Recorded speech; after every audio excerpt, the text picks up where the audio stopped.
নিষ্ঠুর, বর্বর, হৃদয়হীনা এক চরিত্রের নাম চেঙ্গিস খান। ইতিহাস সম্পর্কে যার সামান্যতম ধারণা আছেন, তিনি অবশ্যই মঙ্গল সাম্রাজ্যের মহান শাসক চেঙ্গিস খানের নাম শুনেই থাকবেন। পৃথিবী বিখ্যাত যোদ্ধা হিসেবে তিনি ব্যাপক পরিচিত। ধ্বংস, হত্যা, ক্ষমতা, লিপ্সা এবং রণকৌশলতার এক অভূতপূর্ব মিশলে ভরা চেঙ্গিস খানের জীবন কাহিনী যেন জীবন্ত সিনেমার মতো। জন্ম ও জন্মস্থান: মঙ্গোলিয়ার স্টেপ বা তৃণচারণভূমিতে জন্ম হয়েছিল ইতিহাস সৃষ্টিকারী এই বিজেতার। ধারণা করা হয় যে চেঙ্গিস খানের জন্ম ছিল উত্তর মঙ্গোলিয়ার খ্যান্তি পর্বতমালার অন্তর্ভুক্ত বুরখান খালদুন পর্বতের খুব কাছে দেলুন বলদাক নামের এক জায়গায়। অনেক ঐতিহাসিক ব্যক্তিবর্গের জন্মসাল নিয়েই বিতর্কিত থাকে। সম্ভবত তার জন্ম 1162 সালে। বলা হয়ে থাকে উনন নদীর পাড়ে তৃণচারণ ভূমিতে তার বেড়ে ওঠা। সারা পৃথিবীর কাছে তিনি পরিচিত চেঙ্গিস খান নামে। তবে এই বিশ্ব বিজেতার আসল নাম কিন্তু চেঙ্গিস নয়। চেঙ্গিস খান তার উপাধি, তেমুজিন তার প্রকৃত নাম। অনেক যুদ্ধ এবং রক্তপাতের পর 1206 সালে তেমুজিন যখন সমগ্র মঙ্গোলিয়ান স্টেপের একক অধিপতি হিসেবে আবির্ভূত হন, তখন তাকে চেঙ্গিস খান উপাধি দেওয়া হয়, যার বাংলা অর্থ সমগ্র পৃথিবীর অধিপতি। কিন্তু আমাদের মুসলমানদের বিশ্বাস একমাত্র আল্লাহ তাআলাই পৃথিবীর অধিপতি। এ কারণেই তার পিতৃদত্ত নাম তেমুজিন কালের অতলে হারিয়ে গেছে চেঙ্গিস নামের গৌরব ও পরাক্রমের কাছে। মাত্র 17 বছর বয়সে তেমুজিন ঘরে তুললেন তার বাল্যবধূ বুরতেকে। চেঙ্গিসের জীবনে হাজার হাজার নারীর সঙ্গ আসলেও বুরতে ছিল তার প্রথম ও শেষ ভালোবাসা। অসংখ্য সন্তানের পিতা হওয়া সত্ত্বেও শুধু বুরতের গর্ভে জন্ম নেওয়া 4 ছেলেকেই উত্তরাধিকারী হিসেবে মনোনীত করেছিলেন তিনি। বুরতে আর তেমুজিনের এই ভালোবাসা ইতিহাসে বেঁচে আছে অনন্য হয়ে। বেঁচে আছে বুরতের গর্ভে জন্ম নেওয়া চেঙ্গিসের 4 ছেলের নাম: জুচি, তুলুই, ওদেগি, চুগতাই খানের মাধ্যমে।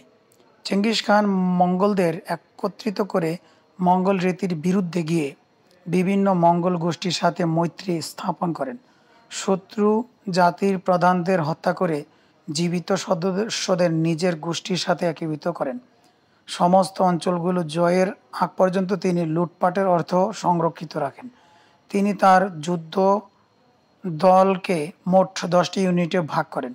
সকল প্রতিদ্বন্দ্বীর হটিয়ে 1205 সালের দিকে সমগ্র মঙ্গোলিয়ার অধিপতি হিসেবে প্রতিষ্ঠিত হন। চেঙ্গিস খান ছিলেন একজন ট্রেঙ্গিস্ট, তবে তিনি অন্য ধর্মের প্রতি সহনশীল ছিলেন। অন্যান্য ধর্মের দর্শন ও নৈতিক শিক্ষা তার আকর্ষণ ছিল। তিনি একই সাথে বৌদ্ধ ভিক্ষু, মুসলমান এবং খ্রিস্টান মিশনারিদের কাছ থেকে পরামর্শ নিতেন। তবে চেঙ্গিস খান এবং তার পরবর্তী সম্রাটগণ কুরবানির মতো ইসলামিক প্রথার বিরুদ্ধে নিষেধাজ্ঞা জারি করেন, কারণ কুরবানি ছিল মঙ্গল প্রথা বিরুদ্ধাচরণ। অথচ সে নিজেও কিন্তু পুরোপুরি মঙ্গলের নিয়মকানুন মানত না, যার ফলে চেঙ্গিস খানের সময় মুসলমানরা লুকিয়ে পশু কোরবানি দিত। চেঙ্গিস খানের কাছে মুসলমান এবং ইহুদিরা ছিল দাসের মতো। তাদের খাদ্যাভ্যাসে মঙ্গল রীতি পদ্ধতি অনুসরণ করার আদেশ দিয়েছিলেন। সুন্নত করার উপরে তিনি নিষেধাজ্ঞা জারি করেন। তাছাড়া তিনি কোষের খাওয়ার উপরেও নিষেধাজ্ঞা জারি হয়, যার ফলে ইহুদিদের মধ্যে বিরূপ প্রভাব দেখা দেয়। চেঙ্গিস খান প্রায় 1 মিলিয়ন মানুষের শাসক ছিলেন। তার জনগণের মধ্যে ভিন্ন ভিন্ন জাতি গোষ্ঠীর সদস্যরা ছিল।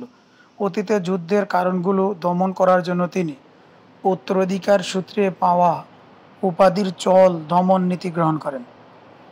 একই সাথে তিনি নারীদের অপহরণ এবং বিক্রয় প্রথা বন্ধ করেন। মঙ্গলদের মধ্যে দাসপ্রথা বন্ধ করেন।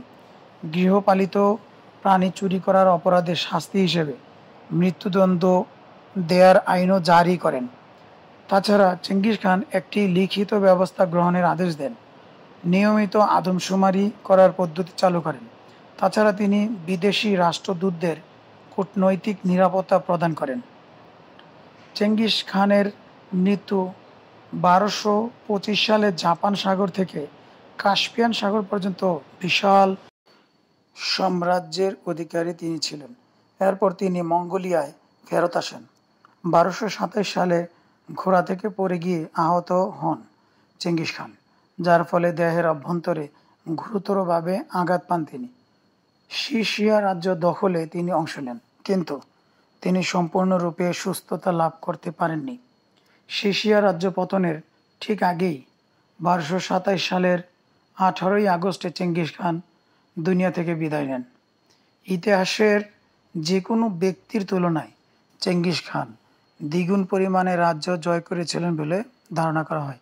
তিনি পূর্ব এবং পশ্চিম সভ্যতাকে একত্রিত করতে সক্ষম হয়েছিলেন।